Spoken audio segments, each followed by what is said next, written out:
Well, today we're going to be looking at a Thunderbirds kit, and this is the Thunderbird 1 launch bay, and this is currently available in Hobbycraft, distributed by AiP Adventures in Plastic, which I quite like, and it's done in the style of an old TV set with Thunderbirds on, which is good. I do like this packaging. I think they're a little bit pricey for what they are. This one retails at £50, which I think is about a £30 kit, to be honest, but I've been fancying it for a while, so I thought, treat myself. It's 1/350 scale. Let's have a look at the packaging. Thunderbird 1 launch bay, 14 plus, picture of Tracy Island. There's not a lot about the kit on the box.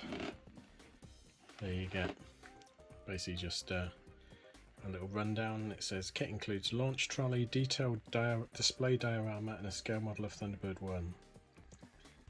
So let's open this up and see what we get. Okay, so we get a book of instructions. I quite like these new instructions, they're very clear. Tells you everything you need to know, all different colours. So you've got a list of all the parts, instructions. I think this is a very simple kit, to be honest. I don't think there's a huge amount to it. There's Thunderbird 1. Oh, it's got wings that ratchet.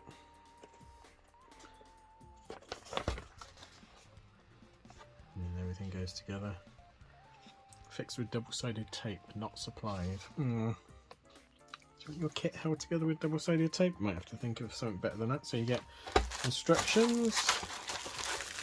Let's have a look.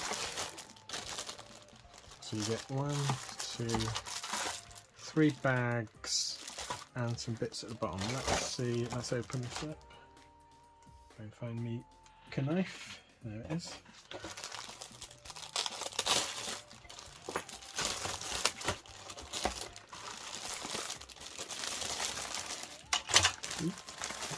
Some sort of axle or something, don't lose that. So you get the stand, which I think this is new, but it looks like it's based on the old one, but I quite like the stand. So you can have it in the launch bay or on the stand. Really nice crisp parts on it, which I think it should be, because I think it's quite a new moulding. So you get one screw there. Slightly different metallic silver. It's actually quite a nice one. Probably wouldn't need to paint the silver. So Thunderbird 1, so tiny. There's my hand, look. So quite a small Thunderbird 1. I suppose it's got to be all the different gantry parts. This is one more. Apologies if you're listening on headphones. So that's the wall. It goes on the side that Thunderbird 1 comes down. Quite basic, but then I suppose the set was. There's the more detailed wall. I suppose the back wall, we should say. Nothing in that. So again, very nicely crisp details. There's the orange squeezer.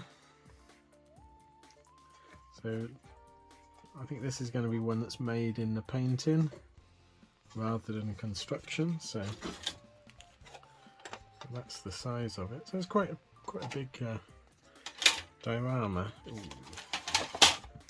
So the base is just a printed part,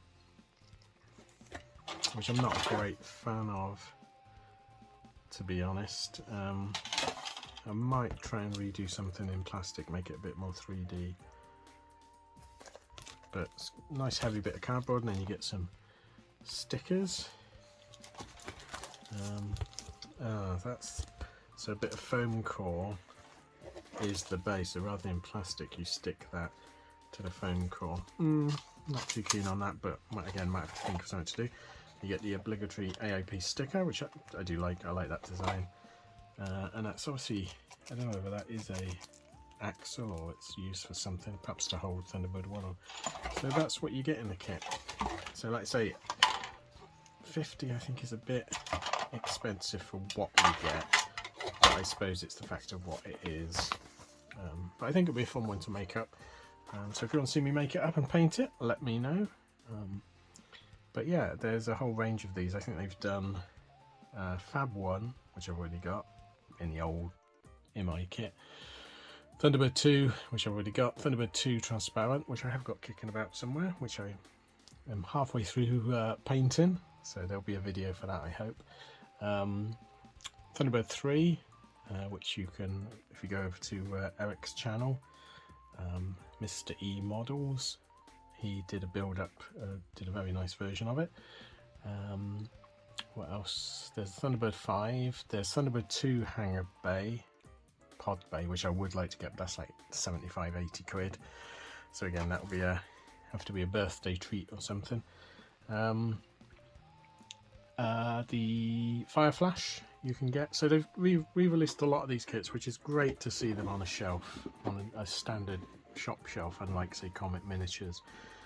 How well they'll sell, I don't think they'll sell very well at all, given their very high price point. I think each kit is probably at least £10 to £20 over what it should be if they're hoping to sell it, but I don't think it's aimed at kids anymore. I think these are all aimed at middle-aged old geezers like myself. But thanks for watching. If you want to see me make this up, like I say, just let me know, and I'll video making it up. It's going to be an interesting one to paint, I think. I have to break out the old airbrush, have a go at that. But thanks for watching. Please like and subscribe if you can, and if you're interested in the Thunderbird kits, buy them now so that at least there's some good sales. They might get some more. I'd love to see them do the Captain Scarlet in this range. That would be great. Get some SPVs going again. And then if they did ever want to relaunch the or re-release the UFO moon base, I'd be very thankful. I'd buy that one. Well, thanks for watching, and I'll see you again next time. Thanks then. Bye.